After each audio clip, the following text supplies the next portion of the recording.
You ever, do you ever, you know, have your mind bouncing all around, all over the place, not able to concentrate, no matter what, no matter how hard you try? Problem was, I was sitting in the high school auditorium and I was supposed to be listening to my oldest son's choral concert.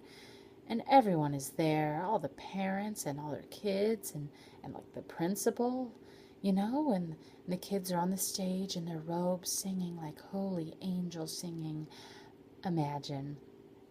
And the moms next to me, God, they're probably thinking about dinner or carpools, and all my mind is thinking is how hard the wolf gripped my hands, gripped it like a vice. And I remember that smell, that stench when Spodes opened up the bag in the dumpster.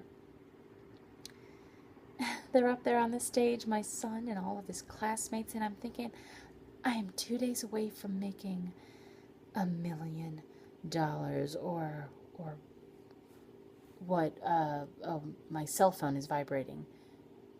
Thomas's cell phone. Jesus.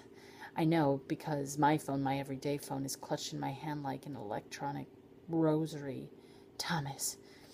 I slip it out of the aisle. My youngest son wants to know where I'm going in the middle of a song, but I have to take it. I make it out into the hall and answer just before the call goes to message. Hello, I said. Hello? Thomas starts talking. He's already, like, in mid-sentence. There's a reporter asking questions, he says. Asking who? You? No, I'm cool, but he's been asking. I cut him off. We cannot have this conversation on a phone. I ask him if we can meet somewhere, and he's all, oh, how the team is in lockdown, except for practice until the game, and I tell him I don't care. I convince him finally to meet me at the CVS pharmacy in East Rutherford, not very far from the hotel. I tell him to find me in the cold medication section. I hang up and I bolt back to the concert just in time for the closing number. But with all the noise in my head, I can't hear a note. Not one note. The night is clear and the traffic is light. I had to lie to my kids about why I went out, some bull about work. My oldest just shrugs, but my youngest gave me a funny look. But what was I going to do? I had to make sure that Thomas just stays on board. Kickoff was less than 20 hours away. So I get to the pharmacy early. I don't want to be prowling around the aisles looking like a meth addict, so I sat in the car until I saw Thomas pull up and go in. I got a hand cart and I worked my way to where he was pretending to be comparing prices on cough medicines. We talked quietly, back to back. Who's the reporter? I asked. It's a guy from a Bergen record, some Jeff Sutro, I asked. Yeah, said Thomas. He's asking about how he's heard something, how the fix is in for the game. Well, who was he asking, I ask. He says, QBs, the running backs, the kicker. What did they say? They laughed, said the guy was dreaming. Okay, all right. I say, it's just a reporter trying to drum up something from nothing. It's not a story.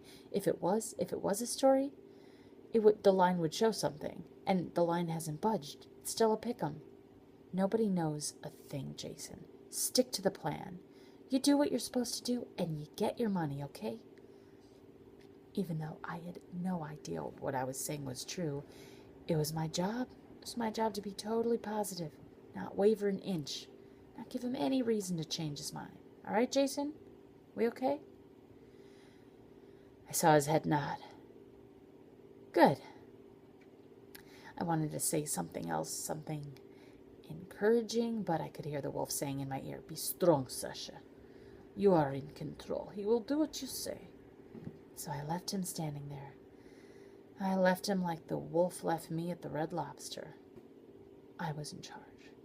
Completely in charge. Right. As I was pulling out of the parking lot, I saw a man sitting in a green Prius, and he looked kind of familiar. All the way home, I kept trying to figure out, where did I know this guy from? Who was he? Damn. And as I was pulling into my driveway, it hit me. I knew who the guy was. That was Jeff Sutro.